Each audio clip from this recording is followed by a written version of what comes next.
Hello everyone. तर कशा आहात सगळे? दिवसाची सुरुवात माझी आज पूजापासून झाली आणि पूजा केल्यानंतर मनाला एक वेगळी शांती मिळते.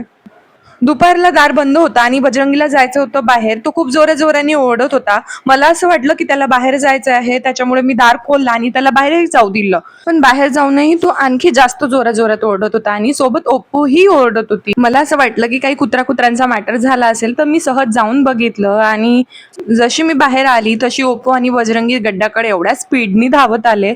मी म्हंटल आता गड्ड्यामध्ये कोणीतरी पडलं आहे आणि तसंच झालं.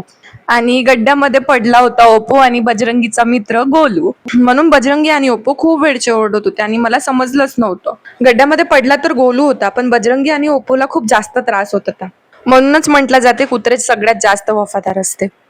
मी त्याला बाहेर काढायचा बंदोबस्त करायसाठी बाहेर गेलेच होते आणि मी असा विचार केला होता मी सीडी टाकून त्याला बाहेर काढणार, पण मी आली त्याच्या आधीच तो निघून गेला होता. माहित नाही कोणी काढलं त्याला. सायंकाळ झाली होती आणि इनू आणि मी बाहेर आली होती फिरायला. असा होता माझा आजचा दिवस आणि तुमचा कसा गेला नक्की कमेंटमध्ये सांगा.